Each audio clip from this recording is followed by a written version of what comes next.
Pues David, bienvenido a Teatro y Más, 2010, un año muy cacareado por los medios de comunicación, por las instancias gubernamentales en todos los niveles de gobierno. Yo te pregunto, ¿por qué escribir esta obra en este preciso momento?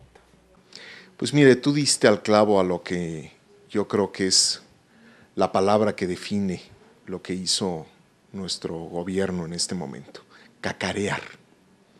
Pero cacarear en ese sentido frívolo, superficial, eh, totalmente derrochador.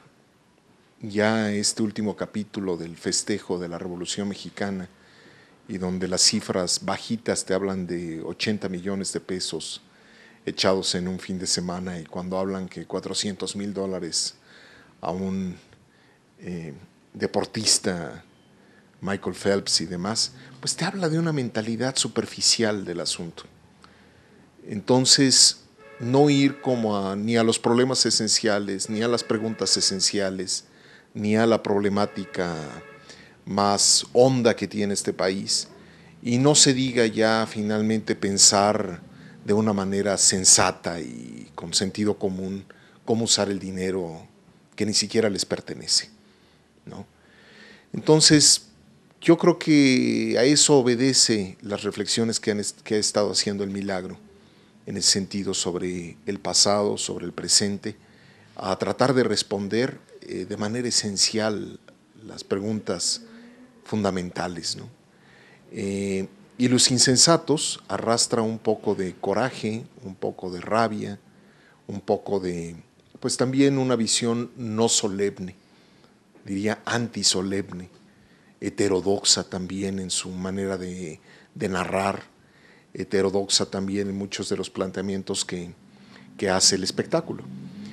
Y fue algo que platicamos Gabriel y yo hace ya 2 años, 3 años, que de alguna manera teníamos que responder a estas celebraciones que venían, digamos, no celebraciones, conmemoraciones, que fue la idea, y hacer espectáculos que incidieran en el presente, que fuera como desde nuestro granito de arena, nuestro minúsculo espacio de expresión, en términos, digamos, de todo lo que implica el arte y la cultura del país, responder a ese momento histórico que vive México, y desde esa perspectiva heterodoxa, desde esa perspectiva no celebratoria, ¿no? ¿Qué país está viendo David Holguín entonces en este momento? Bueno, pues un país en situación de enorme riesgo. Por un lado, es decir, es como ser ingenuo hablar meramente de que no hay nada o de que todo está mal y demás, ¿no? Lo que me parece grave es que instituciones tan importantes que han costado tanto esfuerzo a generaciones de mexicanos, a mexicanos que en un momento dado tuvieron una visión de Estado, que tuvieron una visión de país, que anhelaron de la manera más legítima y honesta, digamos, un futuro para sus hijos, para sus nietos y demás, los estamos viendo caer de pronto esas instituciones, o fragmentarse, o en riesgo de caer una tras otra en manos de una generación de políticos que han sido unos irresponsables, creo yo. Es decir, la transición democrática fue una promesa que no se dio, nos chamaquearon, para recordar el típico léxico de Fox. Los medios son sumamente irresponsables en la construcción de la conciencia del país. Nuestra economía es un desastre. En términos macroeconómicos nos siguen vendiendo la historia de que estamos, salvo esta crisis que es arrolladora para el caso de México, que estamos en una estabilidad, o ves estos repuntes impresionantes de la bolsa, de lana que no baja la gente, que la gente está realmente cada vez más y más extenuada y de pronto desesperada. Y bueno, entonces el cuadro no es nada halagador.